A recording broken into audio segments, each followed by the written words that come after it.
Salutations, everybody. It is Matty here today with episode 141 of the H.A.M Radio Podcast.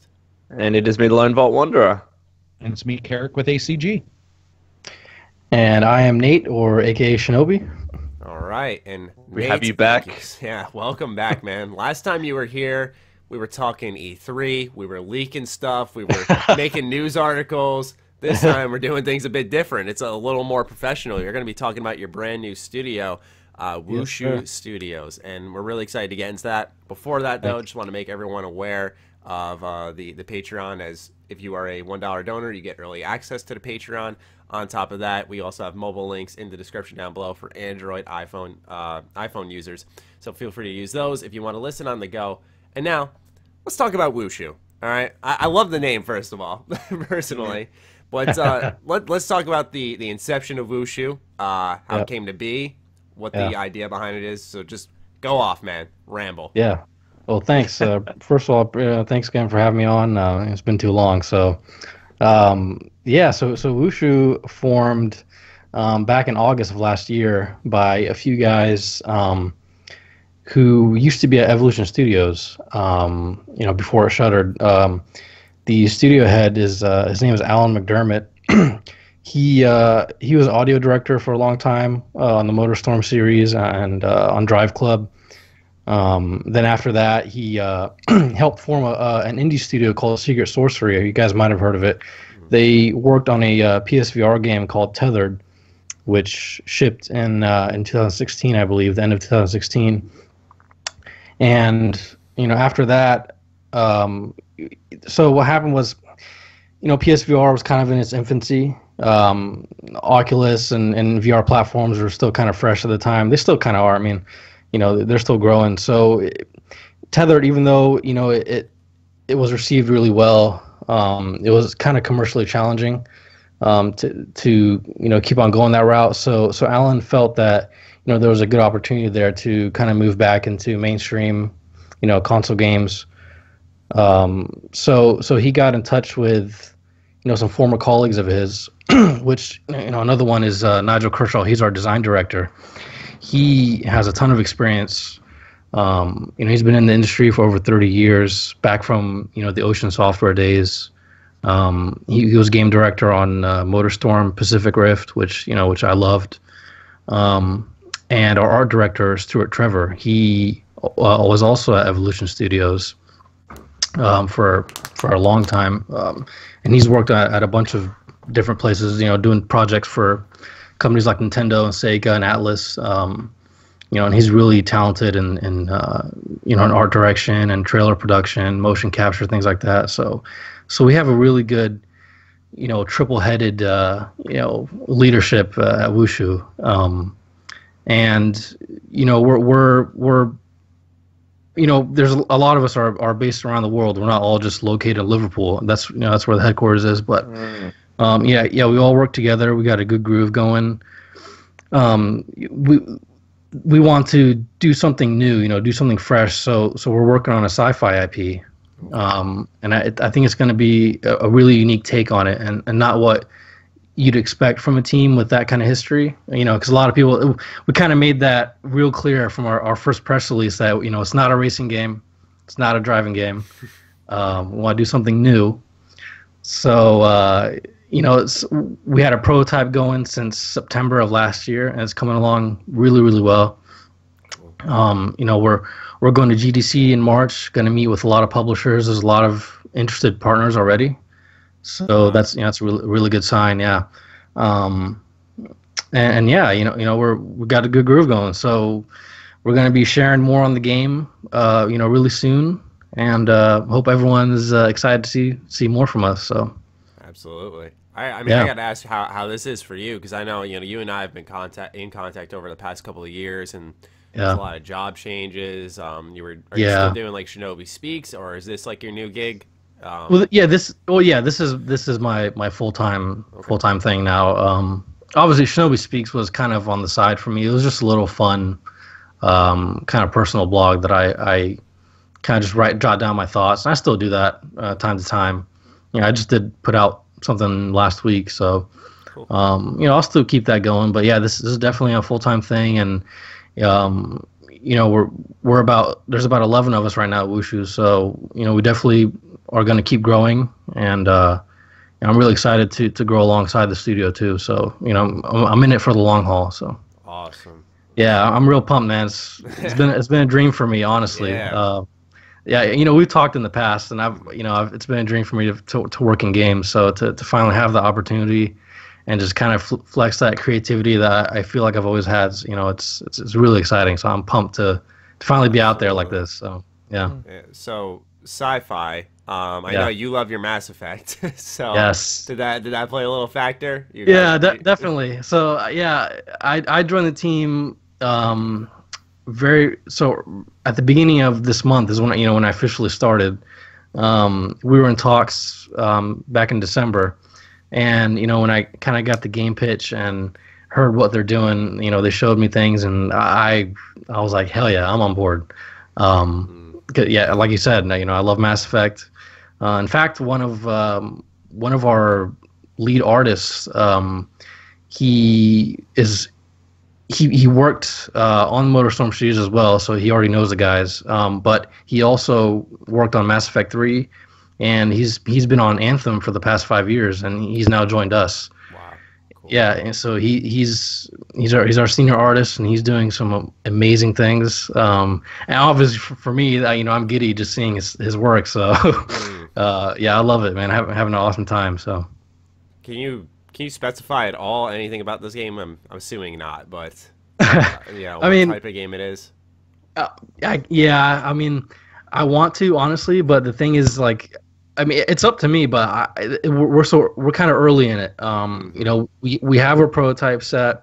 We know what we're gonna do, but at this point, I kind of have a roadmap plan for how I want this thing to be unveiled and how people are gonna see it. So, to really make it stand out, and pop. So, I can say it's, like I said, it's a unique take on science fiction that I personally, you know me, I play a lot of games. I play a ton of games. So I think it's something that I personally haven't seen before, yet, at least. Yeah, so, you can take whatever you want from that. Okay. Flash effect. I think it's Flash Effect. It's like Mass Effect and Flash Gordon. Yeah. If it was that, I would die. I have a question. Is it okay if I ask a question, Matty? Oh, yeah, absolutely, dude. I'm not running this. I had like 5 questions in a row, so go for it. So, if you've got a chance yet, or I don't know if you have, Shinobi, but is there like some pitfalls that you guys already sat back and were like, okay, here's what we're not doing? It sounds like you already do with PR, which I think is intelligent, because right now it's a sort of a disaster in social media. In terms of like messaging, or in terms of the actual game design, or even in the game design, even without talking about, let's say, anything about the game, but just like, has anybody come together and been like, there's a couple things we don't want to do? Because if you say what you do want to do, then we could probably guess. But is there anything that like you remember has popped up and you're like, we're not doing that? Or honestly, it's just not so much so far, because like I said, it's still early days, but definitely from the outset, so I came on the team a little later, a few months after conception of Wushu, but I know from the outset they had something clear in mind, was definitely not going to do VR. Because even though, like I said, they shipped Tethered back in 2016, that was successful not commercially, but critically. They definitely want to do something that'll appeal to as many people as possible, and something that we think, a large audience would be interested in. So, our game is going to have its own quirks. So, its own unique style. But yeah, I think that was the main takeaway, is we want to do something that will reach as many people as possible, and speak to as many people as possible, attract as many people as possible. So I think, that's probably the main goal from the outset. In that same discussion, did anybody look at like a Resident Evil 7 and go, well, that did VR and normal gameplay?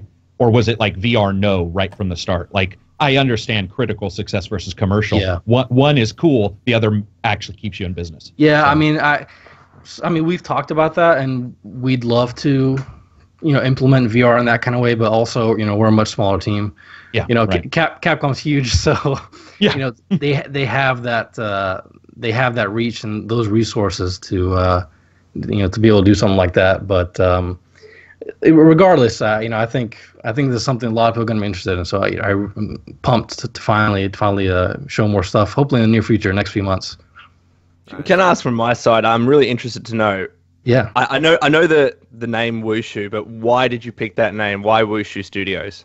Yeah. So it was actually already picked by the time I came on board, but okay. Because I asked that same question myself. So it really is just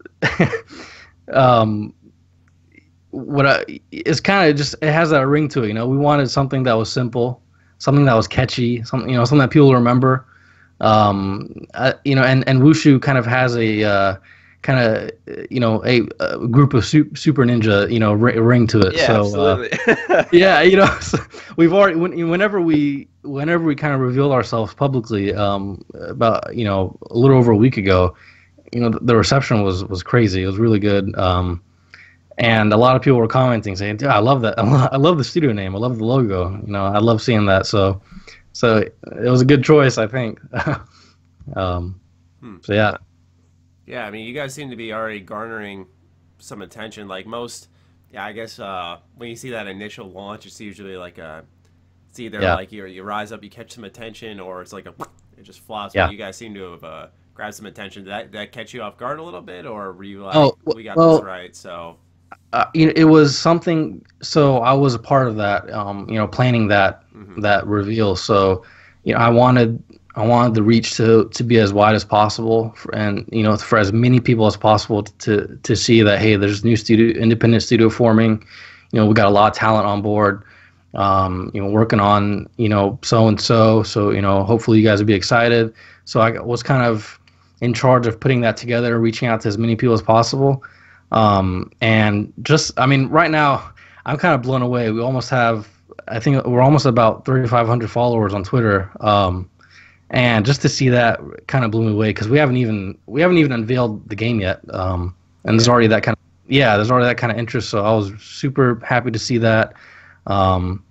It just comes from planning and executing, and so I'm really happy where we are right now. So hopefully you taking some pages out of the books of like other reviews, like we'll say how Andromeda kind of did it, despite how it performed critically and whatnot, but like Fallout 4 too, that short-term marketing. Yeah, well, I mean, that's definitely way in advance of where we are now. It's going to be a while, from that. But I think just like the main thing for me was I kind of looked into. So I did a lot of research. I looked into how a lot of independent studios kind of unveil themselves to the public and kind of let their presence be known. And I learned a lot, because a lot of them, they come out and they say, hey, we're doing so-and-so, this is us. But not many people hear about them, So I was like, how do I rectify that? How do I kind of, I want to do the opposite of that. Just come onto the stage and be like, hey, we're Wushu. Look who we have on our team. We're working on an awesome sci-fi game. We're going to be sharing a lot more soon. And I just kind of reached out to as many people as I could, and it kind of just snowballed from there. So, so really happy. Yeah, absolutely. I mean, I think it looks like a great turnout from, like you said, it's not like much is out there other than some information. Usually people get on board once we see something. Yeah. It seems like the idea is working. That'll also really help once we do start talking about the game, since there's already that kind of interest. So I'm pumped. I mean, and I have to ask as well, how do you guys feel about just creating a new studio out of the blue? Because I'm assuming at this stage that you're yet to have funding, so it must be scary at this stage just to create a studio and hopefully everything works out. How are you feeling about that? Yeah. I mean, we're self-funded at the moment, and like I said, it's definitely scary, but it's also really exciting, because we generally have a lot of interested partners who we're going to talk to at GDC, who we're going to meet with, and they've expressed a lot of interest. Well-known names, and we have a lot of pedigree in the studio, a lot of experience, former AAA talent, so they really know what they're doing. So I think it's more a sense of excitement and what's next, kind of a feeling is so must be a cool feeling. Oh yeah, definitely. I mean, it's a first for me, right? Because this has been my dream for so long. Matty knows, and Jeremy knows. I've been wanting to be in this position for so long, so I'm also more excited than terrified. So a little bit of both, maybe.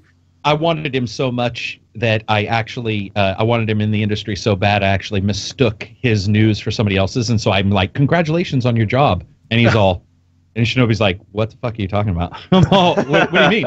I was like, "Dude," and he's all, "No, I didn't get one," and I went back. It was somebody who had like a Twitter name that was somewhat close to his, but he's always been somebody that especially as a I don't know what the term would be. I don't like leaker, but whatever you want to term it. But online personality. Yeah, but being a super positive one is also well needed. People will say, "Well, we need criticism, blah blah blah." Yeah, we got that.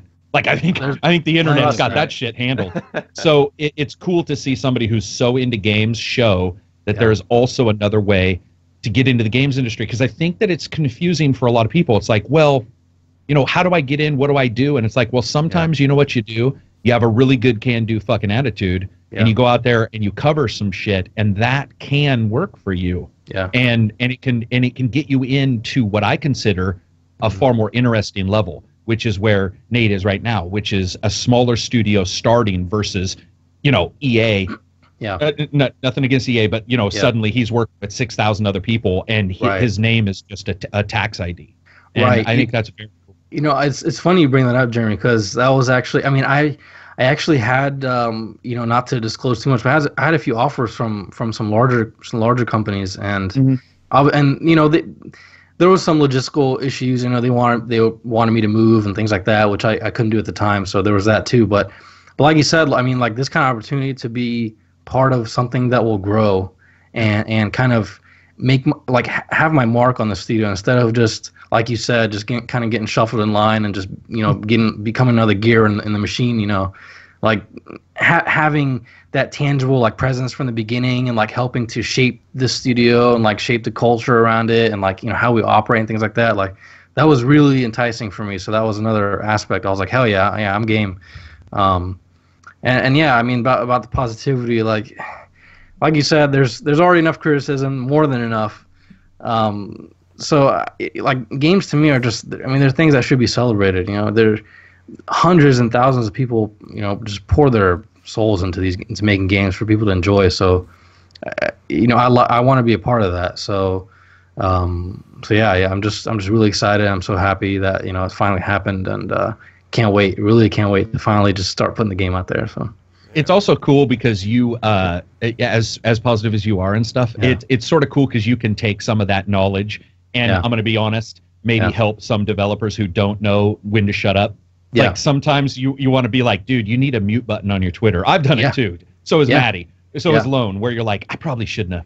I probably should have just stepped away from that shit and not said anything. And we've jumped. And so somebody like you who knows, you've been on those forums, because that's how I know you, that you and I started talking years ago. Yeah. And that bringing that forward and helping out people who maybe don't know as much, or being able to at least not control it but shape it, I think is awesome, and something that isn't done in a lot of studios. Yeah, again, that's actually one of, I'm not gonna say the reason, but it's actually part of why the team wanted to bring me on board. Not that they don't know how to handle themselves public or anything, but they really were looking. It's a fresh start, so they were looking for someone from the beginning to say, hey, we want someone who knows how to talk to gamers and know what they're looking for, know what they want, what they like to hear, what they're looking for from us, from a game, So, and I was like, I'm totally down for that. I just have a knack for I know how to, I know what people want to hear, I know what they look for, in a video. Video games, there's a whole gamut of video games, so you can't just paint it with a wide brush, but like you said, that's kind of my role with the studio. So I'm more than happy to be a champion for Wushu and the game in the future. So yeah. Awesome. Yeah. Is there any other questions or anything you want to tack on at the end? Just kind of pay attention to our Twitter and keep an eye out. We're going to be sharing stuff hopefully in the near future. So and we're excited, and we hope people pay attention to us. So cool. Both Shinobi's and the studio's Twitter will be linked in the description down below, by the way, for those who want to go ahead and follow that. So yeah, that'll be good. I'm very excited to see more on that. But, thanks so much, Matt. Oh, of course, man. And now we can hop into some just general gaming news. Shoot the shit for a little bit here. One of the biggest bits of gaming news, and easily now the best value in video games, is the Xbox Game Pass, and they just added a change to it where now Microsoft Studios titles are going to be added there, starting off with Sea of Thieves, which, based on the beta, I'm hearing excellent things about this game. So what do we think about this for a change? This is some pretty good value, provided Microsoft keeps providing exclusives. If it's like once a year, then they're making a ton of money, but if the exclusives come out as frequently as like a PlayStation console, this could be really good for gamers. Go for it, Shinobi. Yeah, I mean, I agree. I think it's an awesome pro-consumer move, and I think Sony definitely needs to step up in that arena. But yeah, the thing that excited me was I don't know if you guys recall. I'm thinking off the top of my head. I think I remember Phil Spencer mentioning that this will also help kind of subsidize kind of new development, help studios out with kind of making like those kind of mid-tier level games and things like that. Yeah. So Jeremy, I don't know if you heard about that. I'm kind of recall something like that. So that's really exciting. So I'm happy to. I'm really happy. I'm just happy to see more competition in the gaming industry like that, because it's healthy for everyone. So more power to them. And I hope Rare knocks it out with Sea of Thieves specifically, because I love Rare. Yeah. They've been around for, I think more than almost anybody now. I mean, other than the big three, they've been around for 30 years now. Yeah, that's crazy. So yeah, I love them. So I hope it's real successful for them. Has anyone had a chance to play the beta at all? I played a very early version, so I don't know how much has changed, since then. Have you played both, Matty? I think you played it I played it at E3. At E3, that was. It would have changed a lot since then. Yeah. Like, I thought it was a genuinely fun game. I know we're talking about Xbox Game Pass. It's one of those games that I figured that I needed to be there with friends to really enjoy. But talking about Game Pass, dude, I think it's awesome. I think it's a really fun, exciting thing especially for people that might not have all the money in the world, and they're just scrounging, and they're like, oh well, I can spend $10 and get the latest Xbox game or a bunch of other titles that are on Game Pass. I think it's a great idea, and I know that it adds to the monthly Netflix, Spotify, whatever bill that you have, but I still think it's a really cool idea.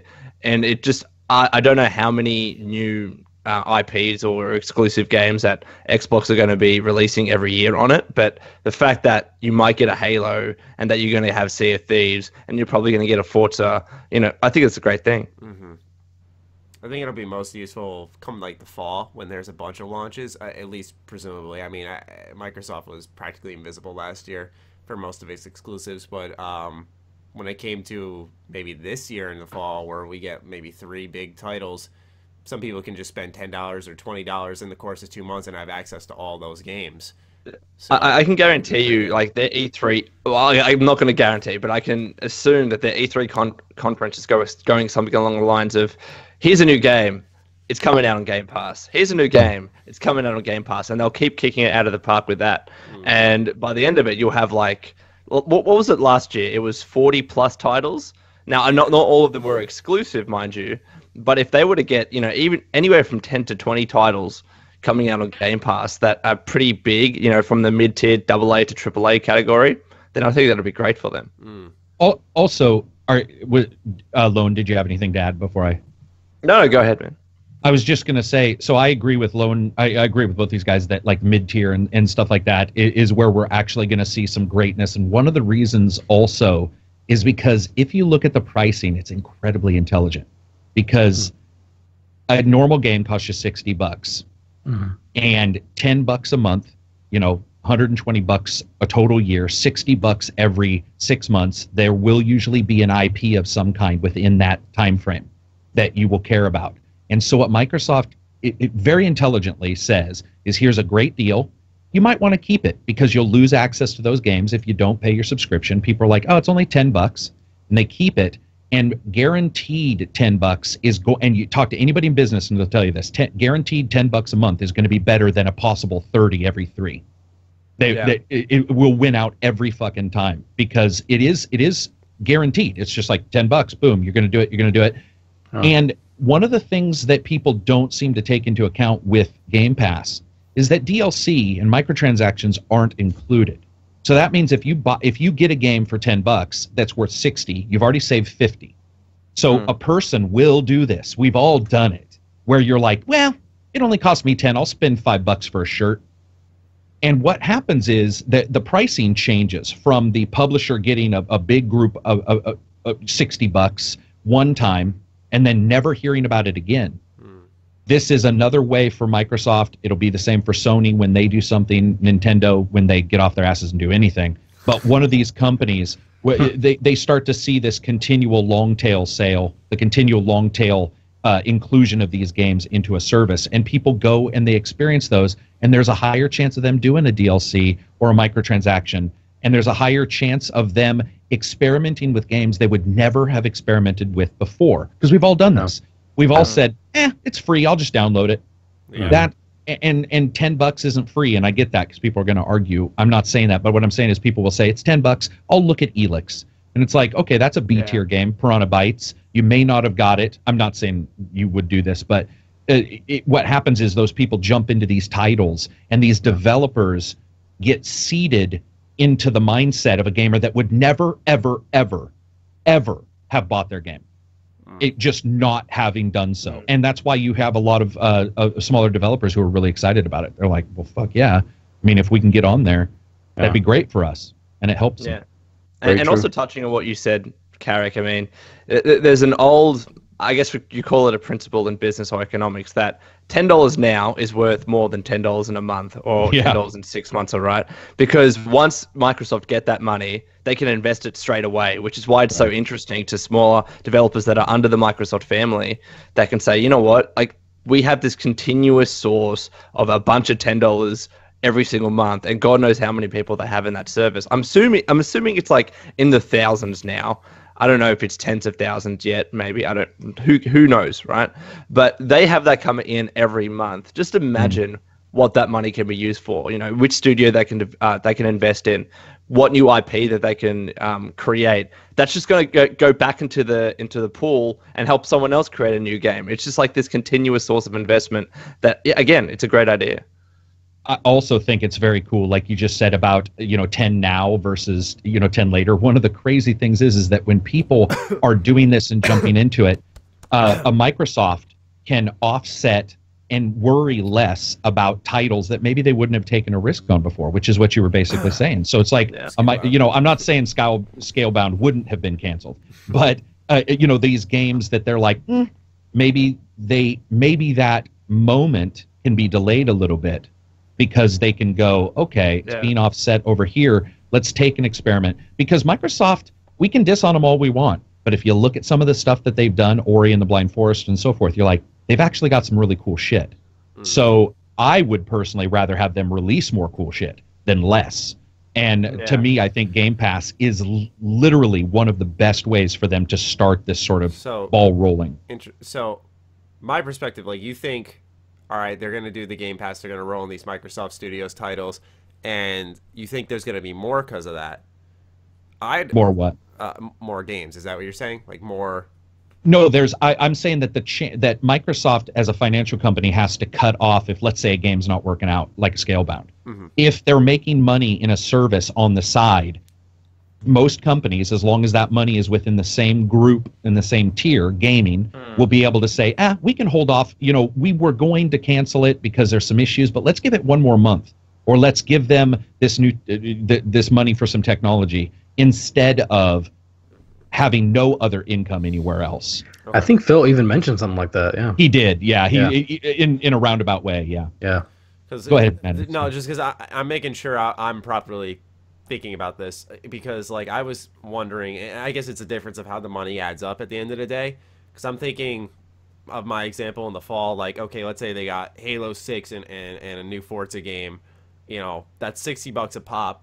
Let's say most of the people, you know, acquiring this game are through the $10 a month Game Pass. Are they taking a loss on that by chance? If not many people are paying that $60 price for it, that's the only thing I'm wondering about, is if they start stacking releases or releases each month or two that are exclusive to the Xbox. Do you think they take a loss through the Game Pass rather than a gain? Or is it just going to be powered by numbers? Yeah, it would obviously depend on the calculations in that regard. I mean, are they getting enough $10 people as part of Game Pass to offset whatever it is for 60? Because, like, bearing in mind that 60 is what nowadays the first 2 weeks of sales, and then it drops straight away. Good and point. Then by the time it's certain games that will stay around the $40 to $50 mark for several months, but especially when it's a small indie title or whatever it is, like that'll drop off. Like an individual game will drop to $10 pretty quickly, and then bigger AAA games will drop to $40 or $50 pretty quickly. So if they get enough people, so it's a chicken or the egg, because to get people in this Game Pass, they really do need to have the big games in there. So you can't necessarily judge that until you have that kind of threshold level of people in Game Pass. And then I think initially it might be a loss, but if they get enough people in there, then it's going to be like, well, we're just going to release everything in Game Pass because we have 1 million people in there. Mm-hmm. Also, and I mean, we could go back and look at 360 stuff, or maybe Shinobi knows this, but when you look at how many even a Blockbuster sells, it's a tenth of a tenth of a tenth of the total console owners. So even an incredibly popular title like Halo doesn't sell to 90% of Xbox owners. That would be ridiculous. They would be billionaires. Like everybody would be having a Testarossa for each foot. So that's not really what happens. But what is happening is it's not just that month they're releasing, I think, is so important. It's those other months that people are looking at older games and they're jumping to these other titles, and then they have the big game, right? And you're already in there. I also think something's really interesting, and this is like when Matty said, I haven't turned on my Xbox since fucking 2 years or whatever. History happened. I turned it on just a couple of nights ago. All right, before that, he said that. But here's what's weird. If you start listening to people, you have cryptocurrency causing GPUs to cost more, people stepping away from PC and going, I can't afford to do this and do that. The Xbox X comes out, and people are like, meh. But also, if Microsoft can say, listen, all these people are playing our old games, these servers are still up and running because the game's in Game Pass, then I think you have that situation where it's like, where are your friends? Because I'm going to be honest, a lot of my friends are PS4. So it's like, where are your friends? Oh, PS4. But something like Game Pass, where somebody says that's a good idea, Origin, which is only available on Xbox, is also an insane deal. Yeah. And then suddenly you have that situation where people are like, yeah, actually, that makes good enough. I'm going to get, I'm going to buy an Xbox as well, or what have you. And now you have that, where are your friends? Well, they're on both, which is not being said as much right now, I don't think. And so there's a non-financial element out there as well. Yeah. It's and also as well, I read this really, really interesting article about how Microsoft with Game Pass, that because Microsoft has always been traditionally a software company, not necessarily hardware, that's more Sony's department, like they don't care whether you're on Nintendo Switch or PlayStation or PC or whatever it is.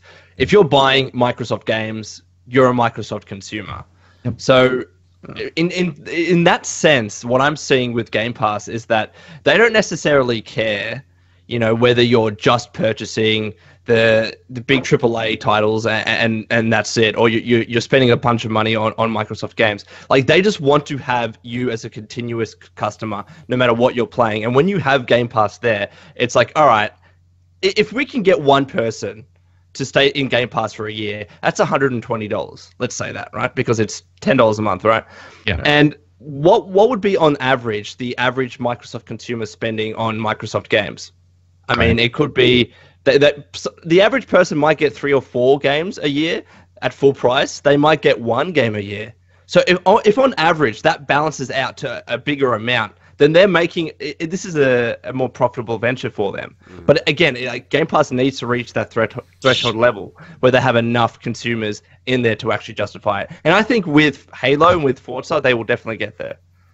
Hey, State of Decay. Come on. State of Decay. Fable.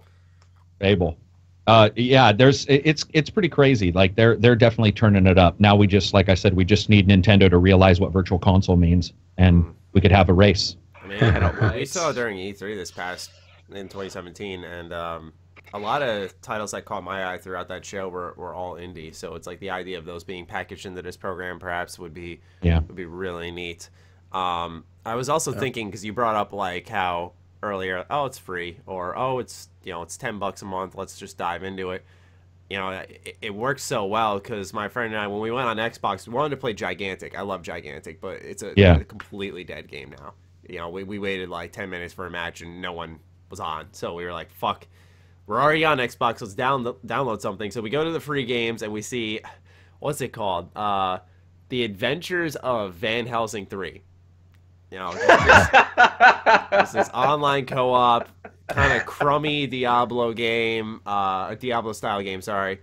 And I was just like, look, it's co-op. And like, the reviews were like middle of the road. It looked middle of the road, and we were like, it's free. And so we downloaded it, and it ended up being like an okay time. You could see, like, it was one of those games that had like really cool ideas, but just not the money. And, it was one of those, now that you bring up the, well, it's free, or, well, it's only $10, I think that might be something that will reel in a lot more people with that additional value from the Microsoft Studios titles. Seeing like, oh, Sea of Thieves is on this. All right, I was looking into that. $10, try it out. If I don't like it, unsubscribe. Yeah.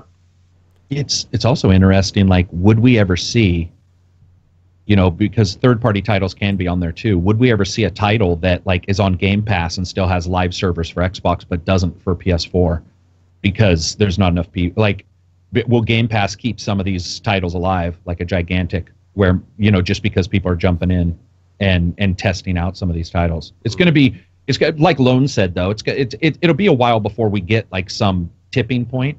But I think I've always stated exactly what he did, which is like, Microsoft, if you're buying their game, it doesn't matter if you're playing it on a fucking abacus, they're happy because you bought their game. And that's the difference between Microsoft and Sony right now. And so when you say one company has a ton of exclusives for their console, that's a positive, but it's also, in this case, a positive over here as well for these guys, that they don't care as much which one you're on, as long as it's being played.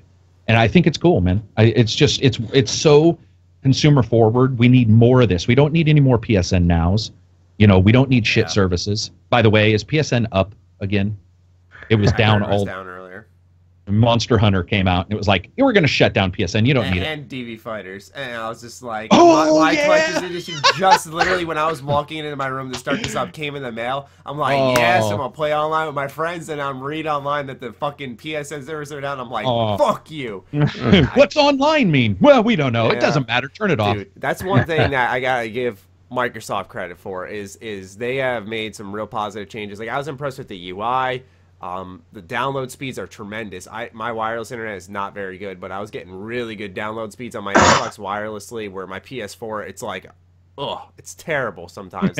It barely keeps me online wirelessly.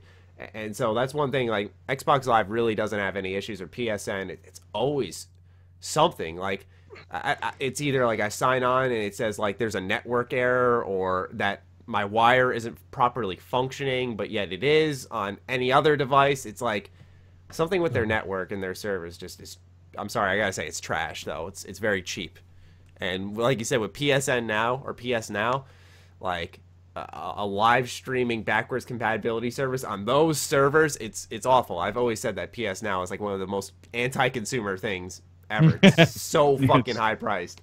It is weird. Yeah, Sony's definitely gonna have to answer, to Game Pass. Maybe not this generation, because I mean they're sitting real pretty right now. They're so far ahead in terms of install base and things like that. But I mean, come next generation, I think they're definitely looking at what Microsoft's doing, and they're going to have to respond. So Remember, Shinobi? Hopefully. Remember PSN didn't charge for a long time? Yeah. And you were like, Microsoft is making a killing. As somebody at Sony in their financial department is just tearing their hair out going, we got to charge. Guys, we got to, at some point, we got to charge. And they were like, okay, yeah, that makes sense. I mean, they're making billions of dollars. It's like, we got to figure out a way to do this. Yeah, it's going to be interesting to see what everybody does.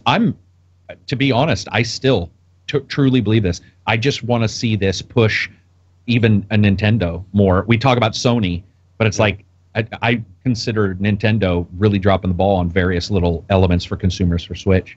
And I want to see more of this kind of stuff be looked at. I bet you it won't, but that's my dream.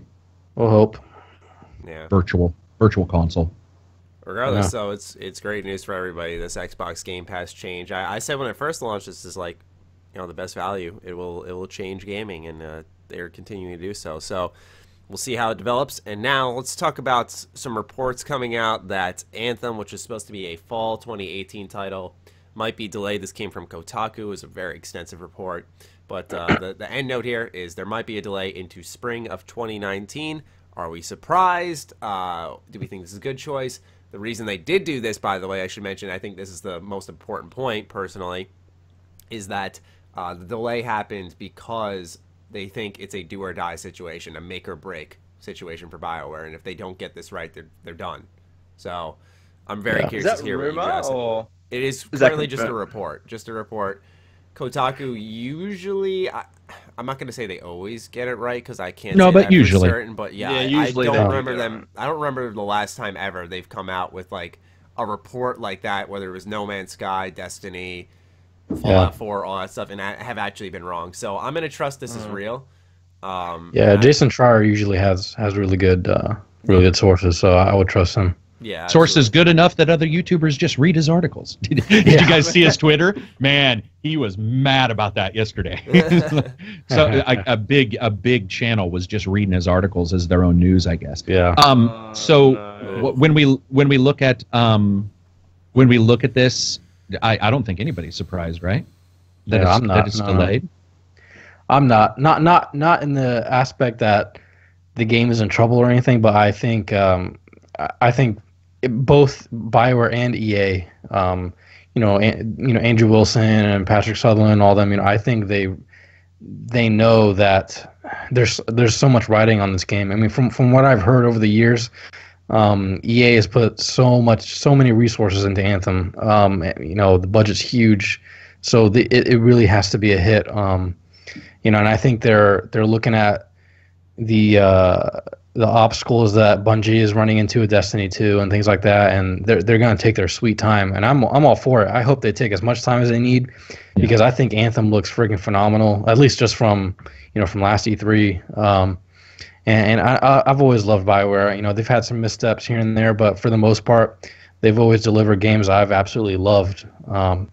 And Anthem it's a new direction for them. Yeah, it's a shooter, an action game that it has a co-op focus, but they also said you can play by yourself. So I'm expecting it to still have that BioWare flavor of storytelling and awesome characters and things like that. But I hope they take as much time as they need, and I really hope they succeed with it, because it would be a shame if BioWare if it doesn't work out for them. So yeah.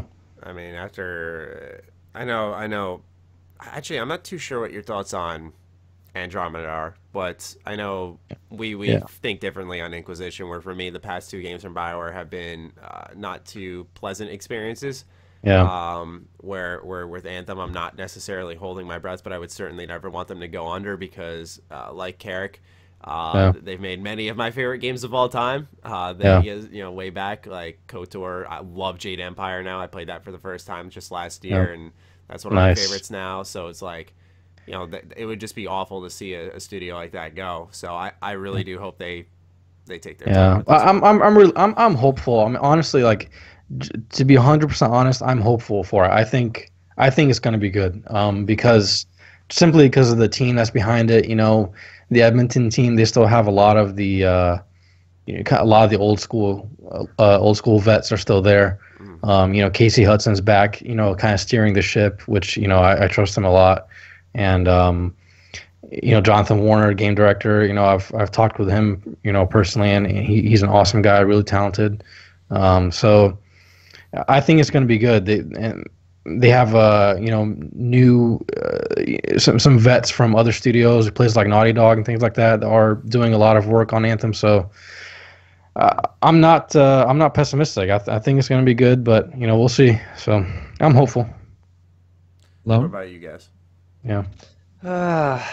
I don't know, because aren't we just all used to games being delayed, and not for a bad reason? It's just the way it goes sometimes. I mean, I was reading that Kotaku article, and apparently the initial release window was a bit too ambitious anyway, and I could see how that goes down. I mean, they could have been maybe a couple of years away from that release window when they first thought of it or announced it. I'm not too sure when the specifics were. And then as you get closer, you think we just need more time, and it's just the way it goes. Yeah, so that's not a bad thing. I mean, no, it's not. It's just if they realize. I mean, heck, if for Wushu, if we're making our game getting close to it, and I was like, hey, we need a little more time to really make it perfect, to get to a point where we think people are going to love it instead of just liking it. More power to you. I mean, absolutely. You're not on any deadline. There's no race. Well, I mean, they have to answer to investors, so I mean, I guess there's that. But yeah. I mean, take your time. Did you have anything to add, Lone, to what you're saying? No, go ahead. Here's what sort of scares me a little bit, though, is when you hear one of us say they've invested a lot. What happens is you have this weird diminishing returns situation where it's like Elix versus a Fallout 4, where it's one might have cost 5 times what the other cost, but they both do post-apocalyptic battle. And they both have the same systems. There's an upgrade system. There's an upgrade system. There's a this, there's a that. And what I think happens with gamers is they can't see the price difference. And they shouldn't. What I mean is they shouldn't know exactly and be like, well, that was $1 more for that texture. That doesn't make any sense. And so what worries me is that when you hear about these huge amounts of money and huge teams, that a lot of times when the game gets down to it, if you're not in the industry like we are, and if you're not listening to this podcast, if you're a normal consumer, because normal consumers aren't doing that most of the time, what happens is they can't see the difference. And so the payoff, if they see a commercial, may not be, it may not be as much as maybe an EA needs or a BioWare needs. And so I love the idea that they're putting a ton into it, but I also get nervous that sometimes that diminishing return, sometimes it's like, do we want to do that? Should we spend this much? Should we delay it? Should we do all these things? I mean, it's whatever business, it's however they want to run their business. But a lot of people I talk to, if I sat them down and said, here's this game and here's this game, what do you think they cost? They may, they wouldn't really know, and I'm not necessarily sure that they should. And that I think hurts BioWare in a weird way, because BioWare also has had some bad luck lately. They just bad luck buffet. It's like whether it be Andromeda, one, incredibly buggy, or it be Inquisition, which people felt was a little MMO-ish. I think that's what one of Matty's issues was with Inquisition, if I remember right, and mine as well. I don't think as many people are sort of waiting either. And as for the window, I think they were lying. And I do. I think that they just say a name. Or you can call it lying, whatever. But you just say a date. You're like, yeah, it's not like Metro where they're like, here's the exact fucking day. It's where they were like, because they did. Metro was like, dude, at this time, 3 a.m. in the morning, we're releasing this bitch. You're like, okay, I probably believe them. But when EA said Anthem was releasing right now, I don't know about you guys, but I was like, no, they're not. No. Yeah. And that's okay. I just wish sometimes that I just wish a little bit that they wouldn't, though. And they were just like, when it's ready. Because other companies do that. Other companies say when it's ready. I think it's time for the big companies to say when it's ready, because when you say we're spending an extra year, do you know what a lot of consumers say? I want to see what the extra year did. That's not really what the game is about. The game is a collection of all the years. But if you draw attention to it, I think that publicly it can really burn you. And I would rather have them just be like, Dennis Dyakovich and be it is unnecessary attention. I agree, and because I mean it's unconfirmed at this point. Even though we all know it's probably likely true, but a lot of the comments, and I was reading, just reading some people's comments, it's just a slew of just ridiculous things. Like, I mean, half of them were saying things like, "Oh, I'm sure they're taking the extra time to figure out how to screw us with loot boxes," and things like that. I'm like, oh God, I expected this. So yeah, it just draws unnecessary attention, like you said, and shoot, I would prefer if they just said, when it's ready, instead of because that to me comes off like, yeah, you know what you're doing, you're confident. Exactly. You're not going to tell us, and we're coming out, we're saying, hey, look, this is what we're making. When it's coming out, we'll tell you when we'll tell you. Just relax. Like that gives me confidence. I feel like if they're just not ready to talk about it or just say when it's ready, though, they shouldn't even reveal it at that point. It's like Dennis Dyack believed that. Did you guys ever play Too Human for the, what was that, Xbox? Was that for both systems? I think that was like a launch title or a launch window title. I remember when I bought my 360, it was in 2008. And I remember like the guy was going through games on the shelf at GameStop on what I should pick up, and he gave me Mass Effect, Kung Fu Panda, and he was like, you could try Too Human, and I never tried Too Human. I've always been curious about it. Ever since that day. Dennis Dyack, his belief, and I'm not saying he's right, but his belief was that, hey, you announce it like pretty quickly when you're ready to release it. And I'm not saying that makes sense for all companies, but I certainly would much rather have a 6-month window. Yeah, I think that would be great. Even Phil Spencer's come out and said Microsoft is definitely shutting up now. Like the negativity for Scalebound and being canceled and all these kind of things is like, we're going to wait until we're much closer to really showing something substantial and being closer to that release window. And I think for gamers, that's just awesome. That's exactly what you want. You want the developers worrying about the game and you over here waiting for a game. I think the issue gets amplified. Sorry, I don't mean to cut you off, Shinobi. I'm just thinking like the issue almost gets amplified when you look at, so many Xbox owners look at PlayStation and see all these exclusives pouring out, and then you look at Microsoft, and it's like, oh man, they're obviously not doing anything, despite changes with the Game Pass, the ID at Xbox program, changes that are really positive for the system, and they're still profiting, and outselling their margins by expectations that they beyond their beliefs. It's just that Sony is doing so much better in certain areas that it almost, like I said, it amplifies this issue where I feel like gamers become impatient with Microsoft, where it's smart that they're not going to talk, but I feel like there's always this misinterpretation now that, oh well, they're doing nothing. That's the thing. Yeah, you made a good point, because that's one of the reasons companies kind of put things out there early, because consumers want to know, hey, look, hey, I bought your console, I bought your shit, so let me know what's coming. What's the good reason for me to keep this? So that's one reason why these companies put things out there early. Another one, obviously, is of course the financial side. You got investors you got to please. So investors, they want to be confident. They want to be happy and know what you got good things coming down the pipeline. So if you keep quiet for too long, your stock's gonna start dropping and all that kind of crap. So it's understandable from multiple points of view. So. Yeah, that's the business side. Like I need to work on understanding like the stocks and shit. Yeah. Once it's a commercially available company, shit goes out the window, dude. Yeah, like it's totally a whole other ball game. Yeah, it's a whole other ball game, and it's so confusing because it's you'll have like you and I, we were teasing Take-Two. They're all, we haven't microtransactioned enough, and you're all, fucker, that's all you do. Your game is just, I have to buy the fucking vowels for the main title. Like, come the fuck on. But what's weird is a lot of people don't see that. And then a lot of people see the financial side, the investors that have nothing to really do with games. They just want they just like seeing this amount of money. Take-Two, by the way, is private. But I'm just saying that I think they are, right? Take-Two isn't Take-Two not sure. I would not know.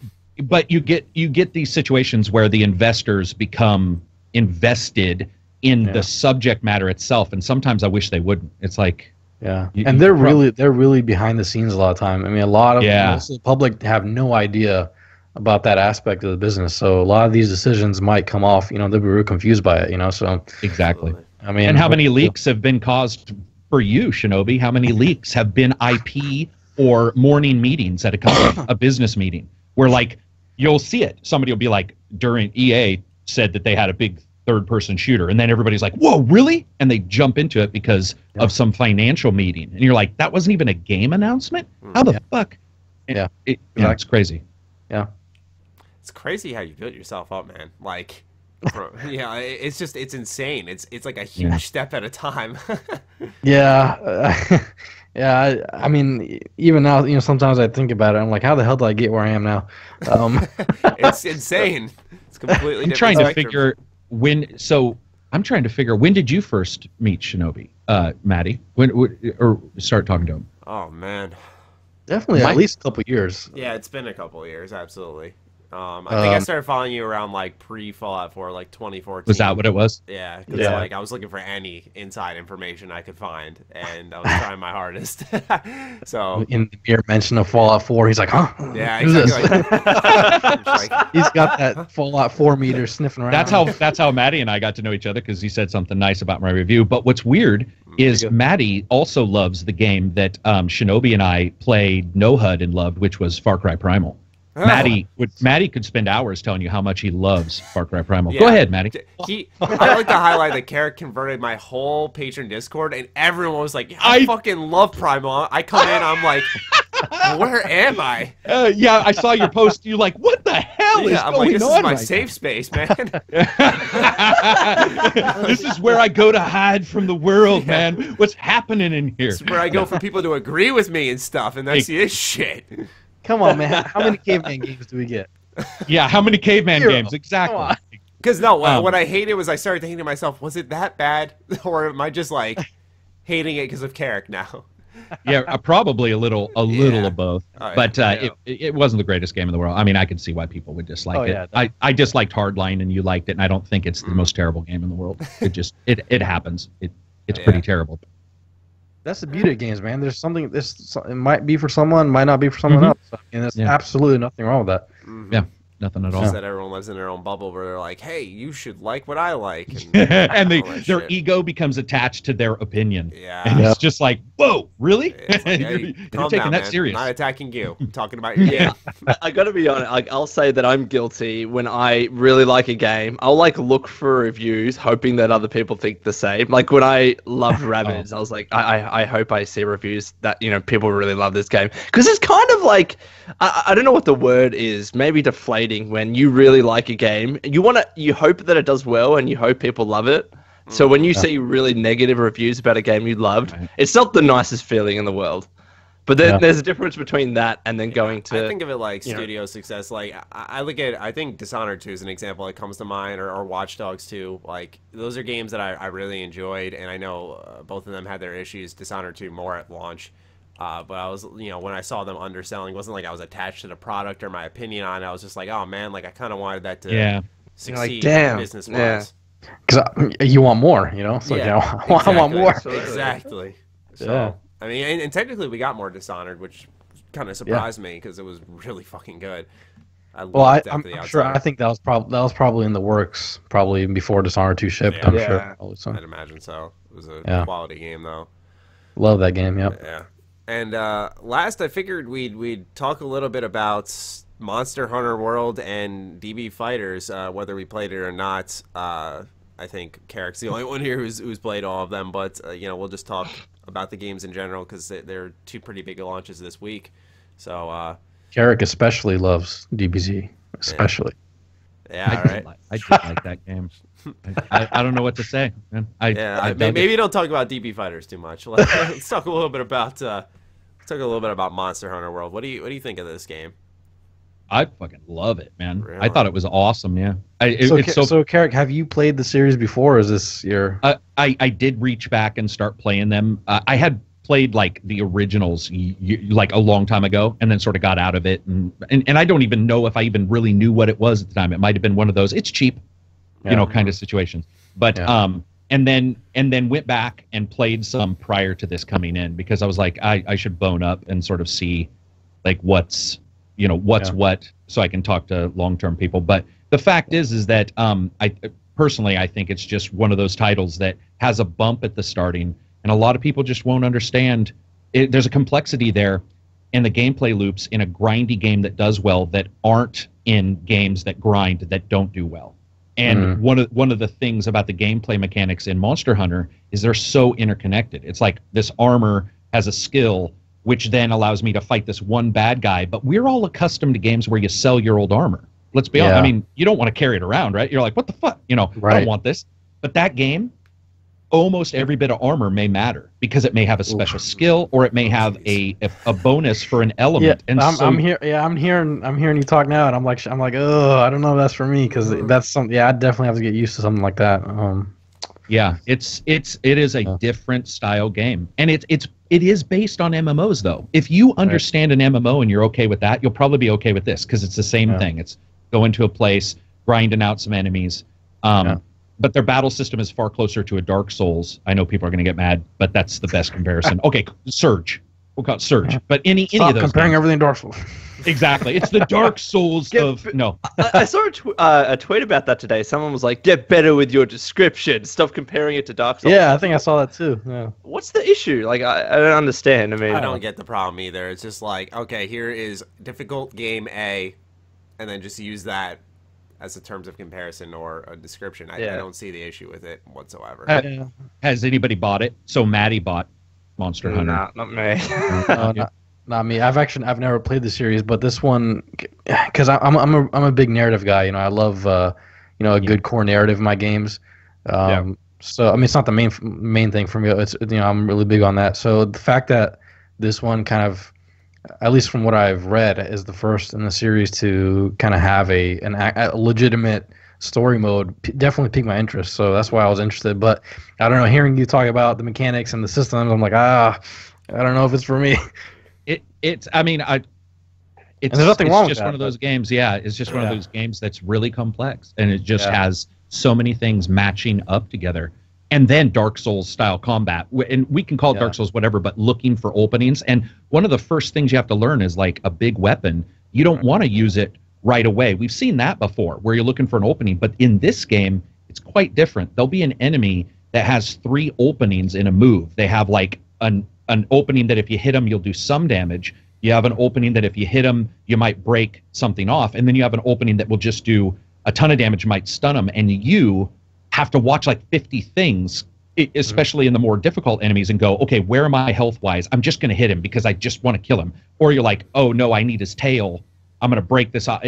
And so you're bouncing all these things around, and it's really weird to hold and not hit a button because there's an opening that you don't want to go for, which other than Dark Souls, Surge, that one other game from the people who did Surge, I can't remember the name. Lords of the Fallen. There's rarely a game where you're like, whoa, I'm going to hold back and hit them in this third opening. Yeah. It's very unique. Yeah, it's fascinating.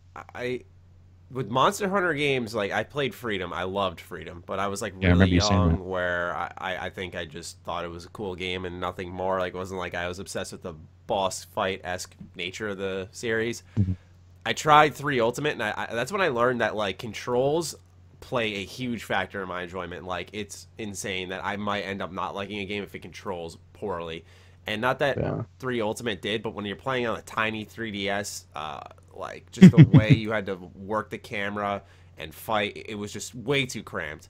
Where World has piqued my interest because it's actually going to be all mapped to a PS4 controller. I've heard it controls well, and that is why I want to get into it. I've also heard that it's because I played like Tokenin, which is another Monster Hunter type series, a little more actiony, but this one looks more like Tokenin 2, which is nice.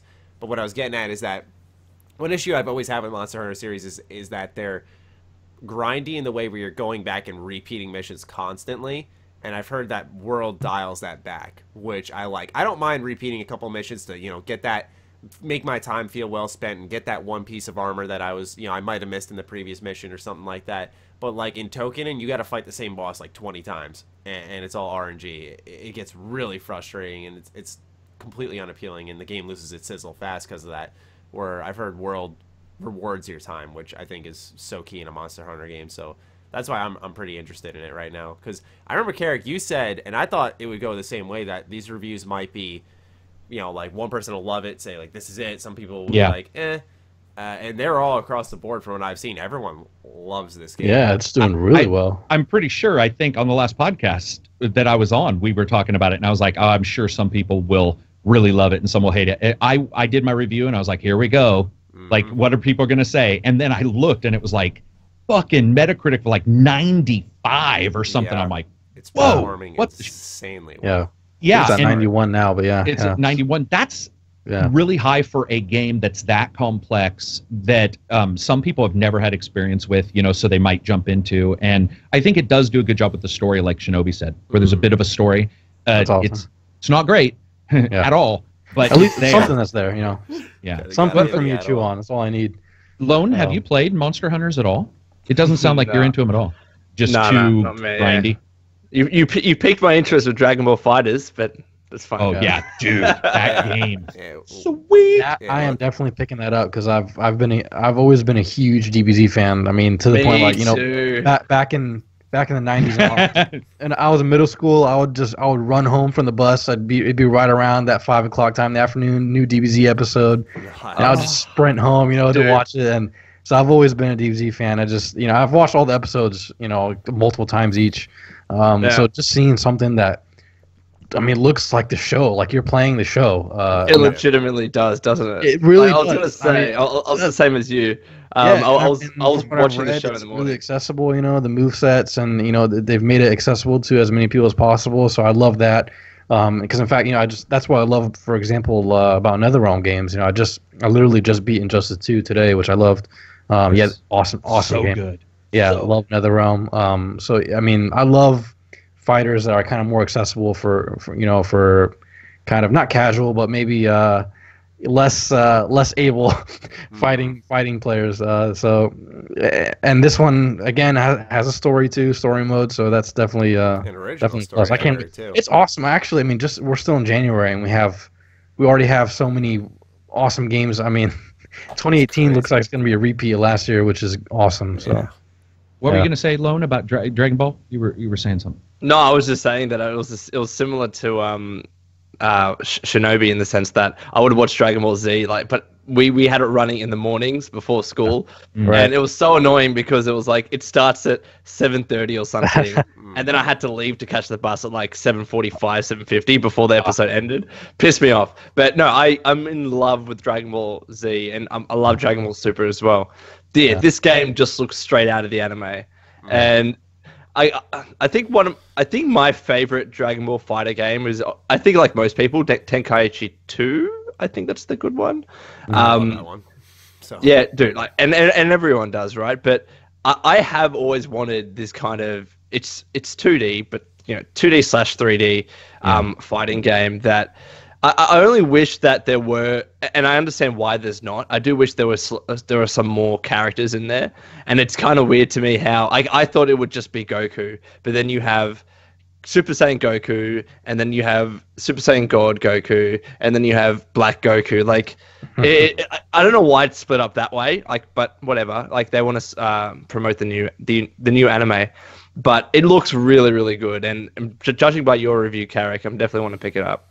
Do you know what's cool is a new person can get it, but then a person who, you know, has done really well. So when I was reviewing, I was like, oh, let's get somebody who knows what the fucking, you know, really doing.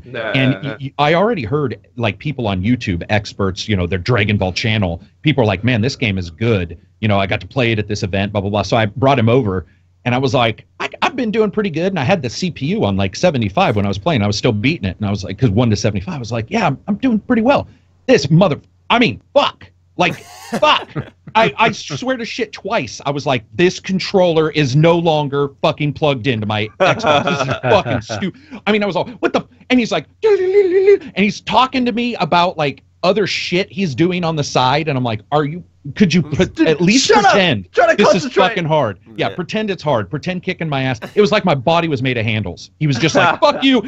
And it was awesome. The only problem with that game, there isn't a ton of bigger, super strong characters. You've got one But Yes. I was actually really surprised that they're going to hold them for DLC because, and I think I think Maximilian had brought it up where it's like, man, it seems like it's a little skewed towards mobility and not anybody who's like a huge bruiser. And there's only one or two that even come what I would consider. I like that personally. I thought it played well. Yeah, I don't like fighter. Like I spent the whole day yesterday. A buddy Zanky. came over and we were just playing fighters all day, and like we Nice. from Virtua Fighter to Dead or Alive, and like in Dead or Alive, everyone's a bruiser in that game. Everyone hits hard. Same thing with Virtua Fighter, and at times it can just be a little deflating because you'll get started with a fight and it'll be over in a flash. And I like the intensity of the battle, and when everyone's just kind of like nicking at each other's health bars, and then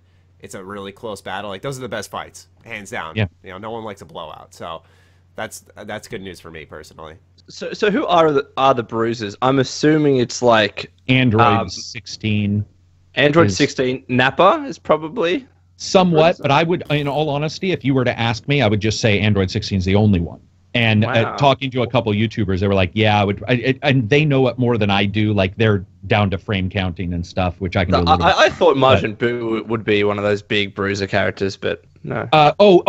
Diaper boy, right? Yeah, Diaper Boy is Majin yeah, Buu, yeah. that is. You are absolutely correct. Actually, I was just calling him Boo, but he, yes, that would actually be he. I think was the next up, and certainly at times there are moments where if you get caught in a certain situation and he starts hitting heavy and medium buttons, you're just like, Yeah. So it's cool. It's a different feel. You know, I think DLC will probably. Somebody quoted me and said, you know, Karak says that there aren't a bunch of big bruisers. I have one word for him, and I can't remember what character name it was, but supposedly there's one DLC character that everybody's like, that's going to be the Beerus? Hercule. Hercule? Imagine. No, I can't remember the name, but How they many were like, characters from Super are in there, or is it mainly like a DBZ? I mean, I know most of the No, DBZ there cast are a is in few. Super. there are a few. So- There's There's Go ahead. Beerus. Goku Black. I know he's from Goku Super. Black. I think they have. Actually, no. I thought they had. I think there's 3. Is Android 21 from Super? I don't know. No, she's not. Okay, I don't remember that. I don't remember that name at all. When I can heard only about see- I Android think she's 21. new I to- was like, what? No, I can only see 2 here. Wow. I thought there was 3 I'm because you unlock some in the story mode. Okay. okay. There's 20. I can't remember 22 or 24. Oh, total hit! It's characters. hit. Yeah, hits. It's hit. Okay. Yeah, because like, you know, that, I that love their surprises me that names. there's like I know they don't add like a ton of new characters, and part of the reason they don't is because well they want to make each fighter individual, but you know it's not like Super is not popular. You know, Dragon Ball Super is really popular. It's popular. I think it's good. And it's been I going can- for a while. Where it's like I can tell you the right right now, the next character in terms of like the big bruiser character, it's going to be Jiren. I don't know if you watched the anime, but Jiren's kind of like it's right now Super's in its final arc, and it's actually ending in March, unfortunately. Yeah. I heard But Jiren's kind of like the big character that Goku and Vegeta are trying to take down. He's definitely going to be, if he's not incredibly overpowered, I'd be very surprised. Let's put it that way. I will say one thing too, and Monster Hunter, I think does an excellent job. Both of them are very variable. It's weird because Injustice, which Shinobi, it sounds like he likes. I think we all, if you've turned that on, you probably like it. But even Matty, I think one time said he went online, it was just projectiles. He was like, "Fuck!" It was like everybody was That's both just. Injustice game. That's any NetherRealm game. That's why I've kind of lost my infatuation with them.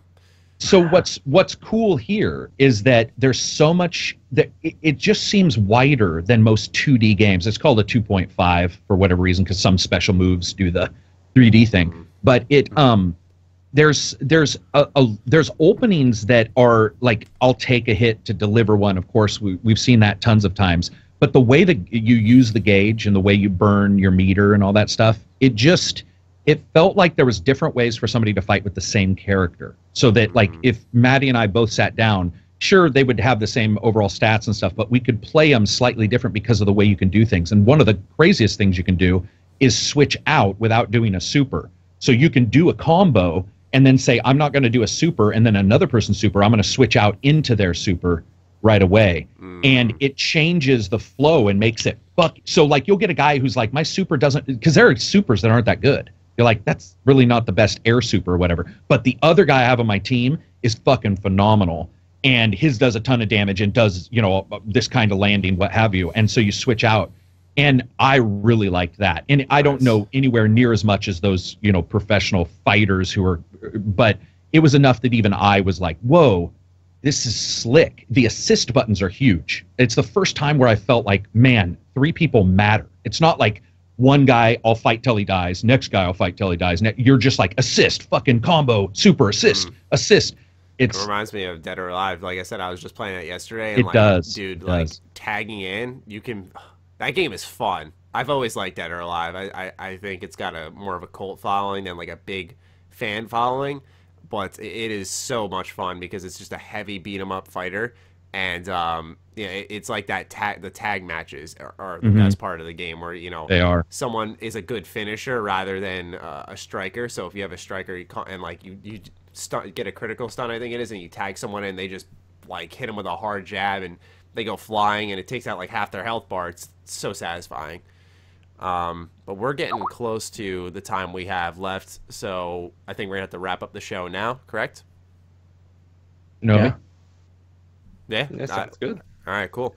So Shinobi, man, thank you so much for joining us. We really appreciate this, man. I mean, this has been great, and we'll gladly have you on again when Wushu starts showing more on their game, and we can talk about it again. I'd absolutely love that, to make this more than a once-a-year thing.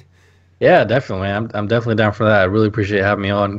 It's been too long, so you know, really enjoyed chatting with you guys, man. Thanks a lot. Hey, of course. And any final words, Karak, Lone? No. See you next time. All right, guys. Thank you for tuning in to episode 141 of the H.A.M Radio Podcast, and we'll see you next week. Peace out.